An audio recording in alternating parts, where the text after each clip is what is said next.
people want to volunteer information to me because they know my style, they know what I do, they know what I stand for, they know what I'm coming from. And is it longevity? 35 years in the game? I guess so, yeah. I guess it's got to be. That helps. Yeah. Like with anything, like mate, the more experience you got on the cricket field, Sure. you know, you knew how to do it, right? 100%. And you knew what would work for you and what wouldn't. You know, you knew when to train, when not to, when to let off, when to, you know, and when to go hard. So it's about learning your craft. It's that sounds wanky, but no, it is a craft. Yeah, but it's Now, about people don't think about journalism like that. It's an absolute craft, bro. It's about people. It's about knowing people, you know, and trying to be as fair as you can be. Not everyone will say I'm fair. Because if you burn one of those guys, they're gone, aren't they? Sometimes it happens. They just go. But sometimes the people you've been warring with for 20 years will come back all of a sudden, and often when they need something. Yeah, when they need you. On that, sorry. You go. On that quickly, just a point you've made is that building relationships with players and developing that. A couple of examples in my research, if it was Todd Carney was one,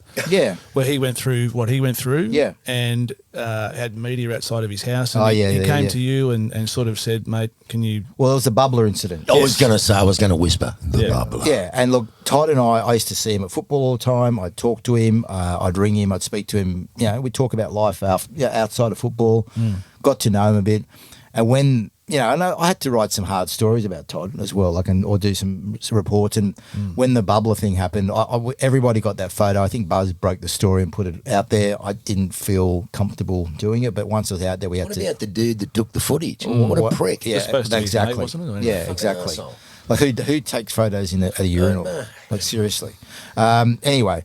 So there's a scene where I used to. So. Have you still got him? I'll show myself out. Gold shugs. Yeah, we're at there's about 6 or 7 cameras and media trucks outside Carney's apartment.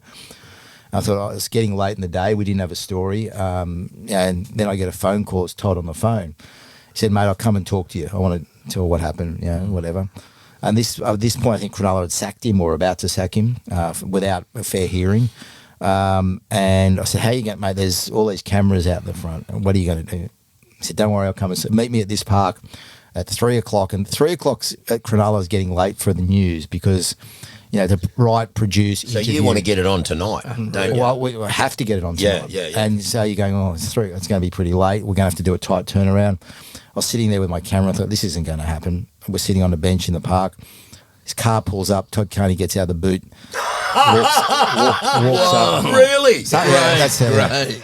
How good's that? Walks up, does the interview, gets back, goes. I think it was Gets back in the boot. I think he had to. Yeah. I think it was might have been Eric Groth Jr.'s brother who drove him, Daniel. I could be wrong. It might be false information, but from memory, Guru's a good friend of the there you go. podcast. From memory, that's what happened. And Todd gave this it was a good interview. It was awkward to talk about, obviously.